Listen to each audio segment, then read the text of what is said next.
What is up, Sooner Nation? I'm Casey Mallon, and if you're here, you are in a Sooner state of mind. This is our first episode, so you're getting in early, kind of like Kings of Leon, youth and young manhood era early. So I want to welcome you to the show. I grew up in Norman, Oklahoma. I live in Los Angeles now, but from a very early age, I was obsessed with OU football. And as I've gotten older, that obsession has only gotten worse. It's in my blood. It runs deep. It's on my mind. Sometimes it's the only thing I can think about. So, Sooner State of Mind is my love for OU football, and I want to share that with Sooner Nation. So, make sure you're a part of it by subscribing through Apple Podcasts or Spotify. And if you want to watch the show, head on over to believe.com. That's BLEAV.com. Go to shows, type in Sooner State of Mind, and you're locked. And it's not only Sooner content, we have a ton of great shows, every team, every topic, everywhere. Believe.com. We made it, people. We got through the drought. College football is back this weekend. In just a few short days, we're going to have games. We'll preview those in just a little bit. But before we get there, I wanted to remind you guys, appreciate this 2023 college football season. Soak it in because it is the last one of old college football as we know it. Back in the day for the national championship, they would vote on the teams, and sometimes it wasn't even one versus two, and that was very archaic. Then we moved into the BCS era. They still voted on the teams, but at least it made sure one and two happened in the national championship, and that was a little bit better. But then we got to the college football playoff, four teams duking it out, and that was pretty sweet. But starting next year, we're going to have a 12-team college football playoff, and I could be no more stoked than I am right now for the thought of that college postseason next year.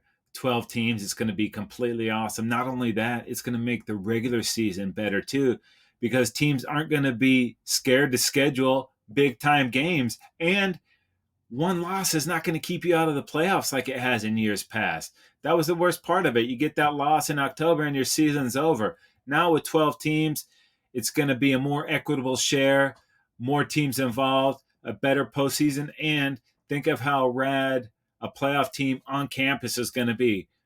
A playoff game at the Prairie on the Palace. It's going to be electric. I cannot wait. We're going to have that. Patience, though. I'm getting ahead of myself. We still have a full year before we get to that, and it's going to be good. Like I said, old college football is dying. It's the Wild West out there now with NIL and transfers. The landscape is completely changing. And kind of what started that was the announcement a couple summers ago of OU and Texas leaving the Big 12 and going to the SEC. Now, that was supposed to happen in 2025, but shortly after OU and Texas made their announcement, USC and UCLA said that they would be leaving the Pac 12 conference and going to the Big 10. And they were doing that for 2024. That accelerated Texas and OU's departure. So next year, we're going to have these new awesome conferences. It's going to make for even better games. It's going to make for even better competition. But USC and UCLA aren't the only teams going to the Big Ten. Oregon and Washington are also bailing the Pac 12 going to the Big Ten.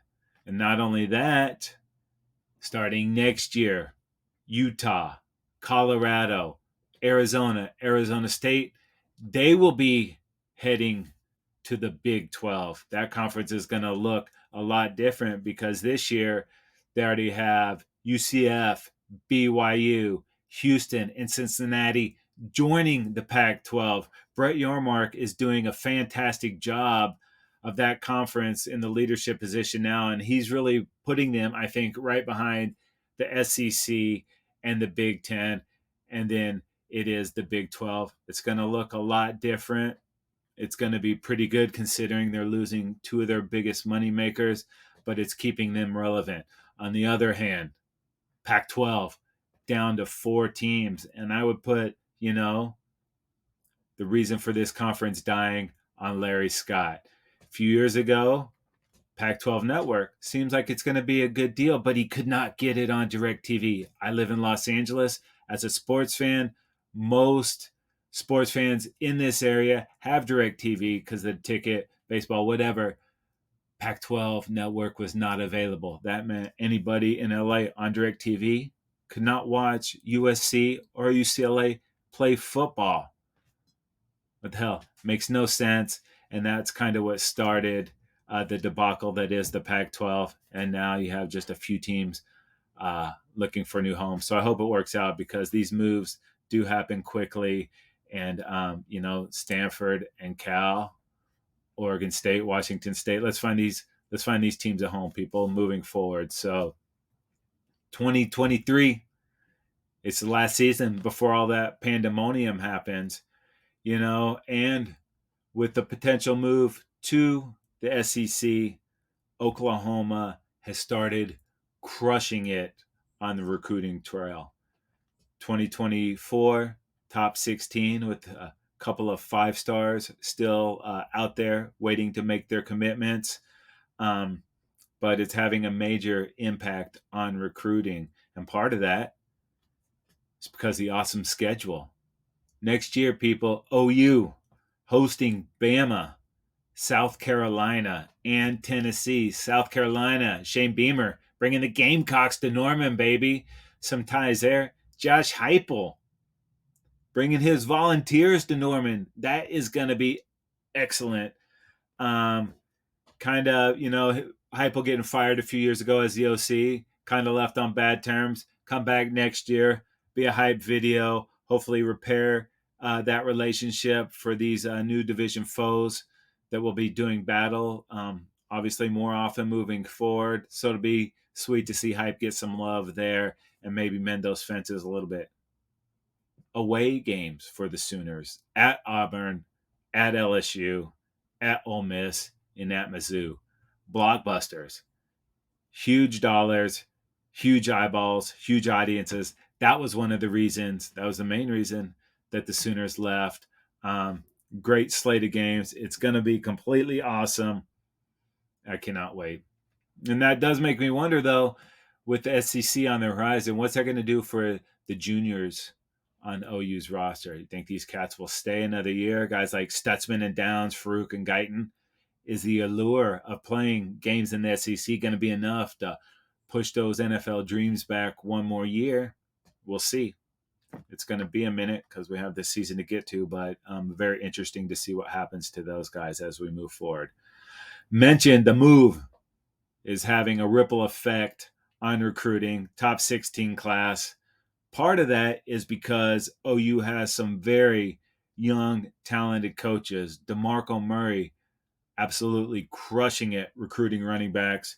Just landed the number 1 running back for 2024, Taylor Tatum.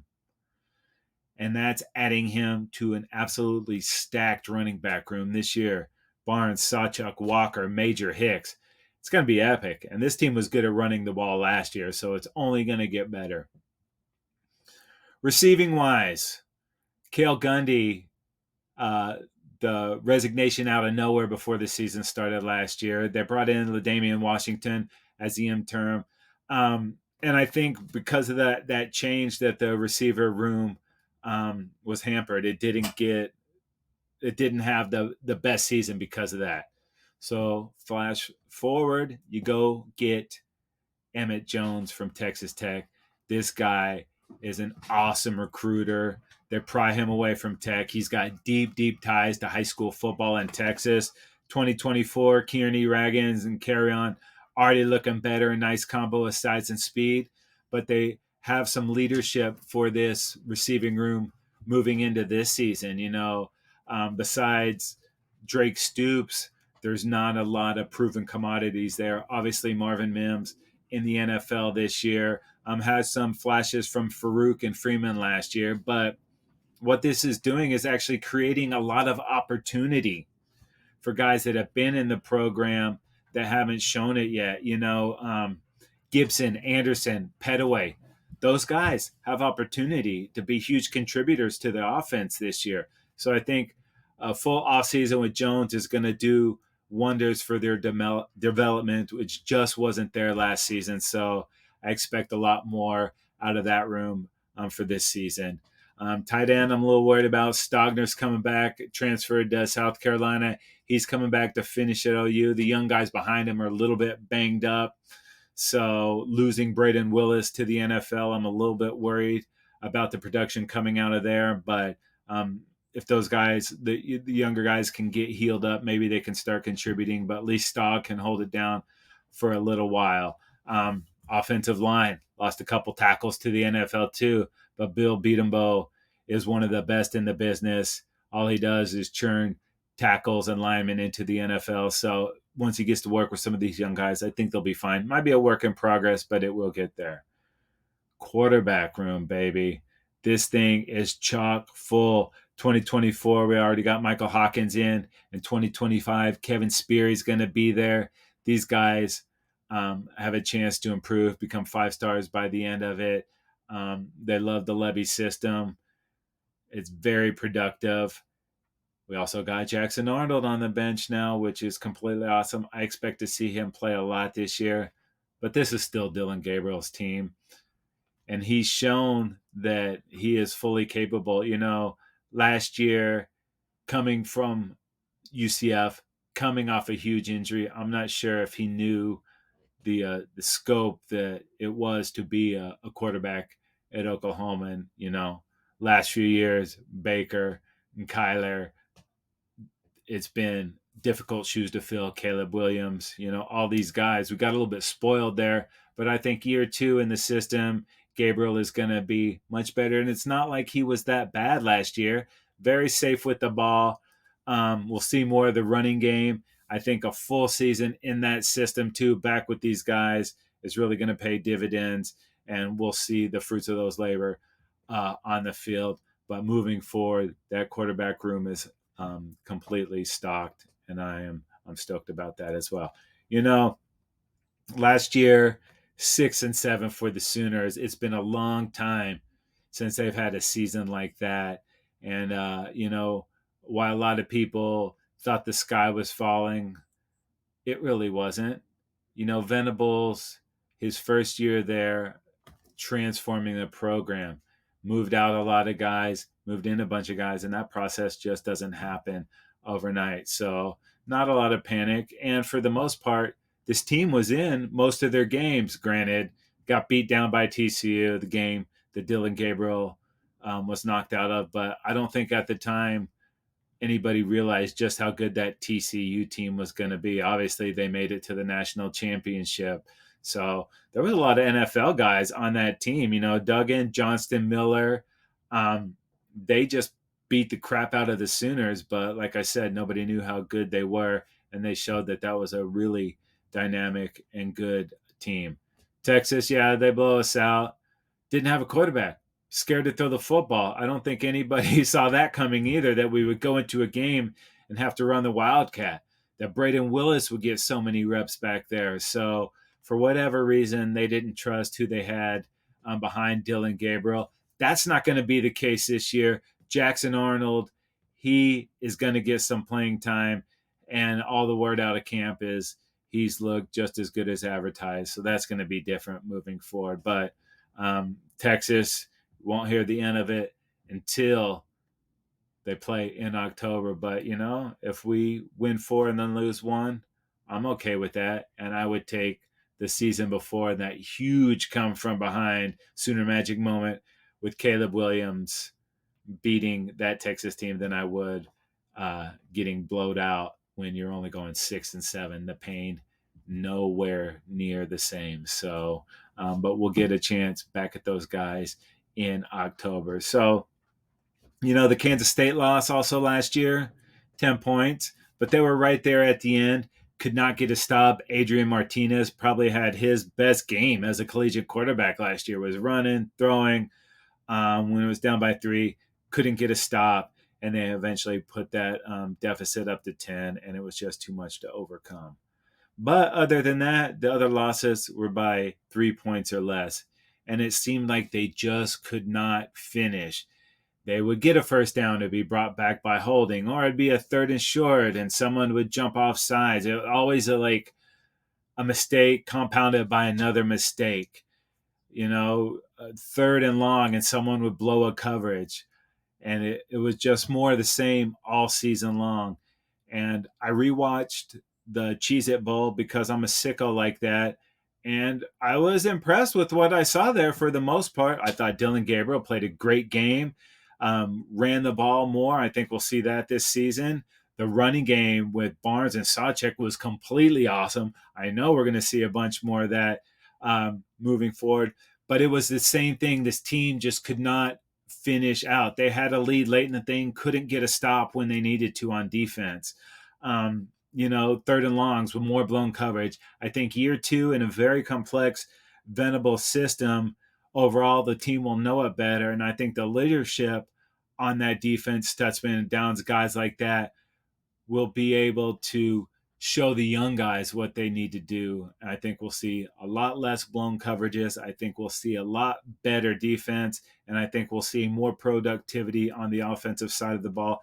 I'm an optimist, so I always see the cup is half full, but I'm very excited to see what this team does moving forward. And it's a pretty favorable schedule. So clean up some of that nonsense with the penalties and play a little more sound. And I think they could be in it at the end of the season. I think that every year, but there's too much talent for them to not finish with 9 or 10 wins moving forward. So that is all TBD, but we're going to have that in 2 weeks. We'll actually have some Sooner football, and I'm completely stoked on that. All right.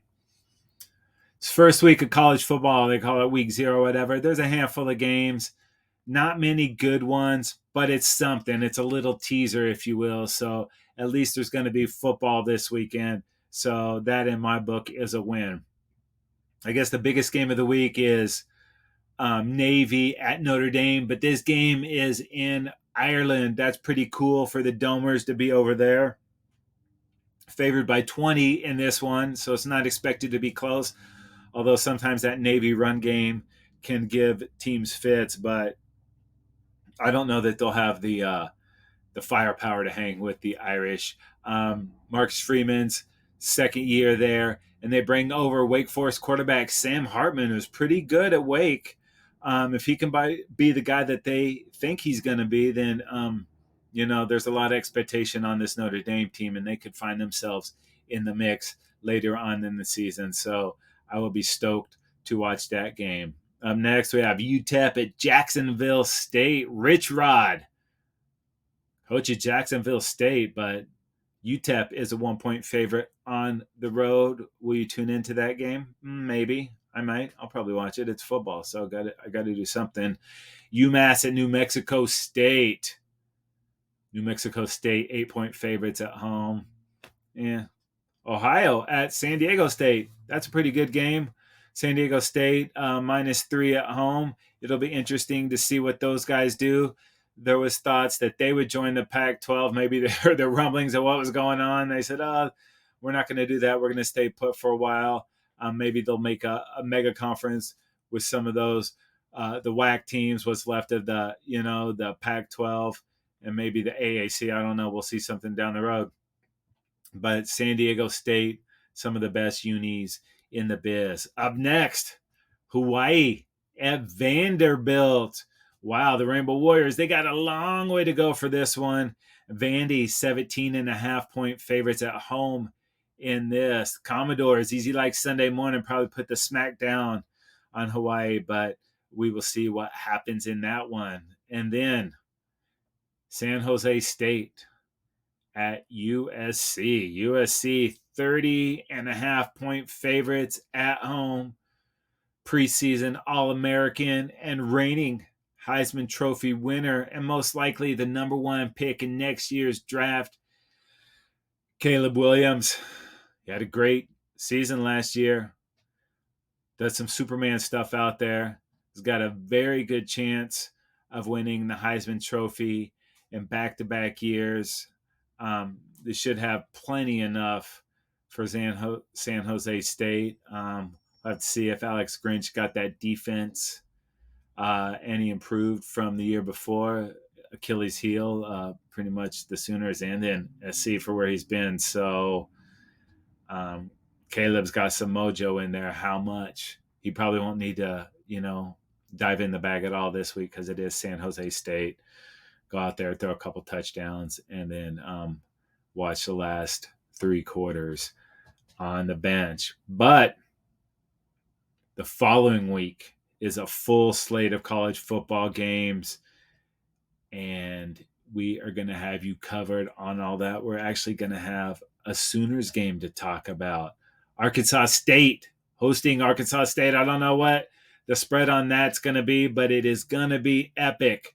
And we will go into great detail on that. We'll take a look more at the Sooners defense. We didn't spend a lot of time with them this week, but we will do that next week.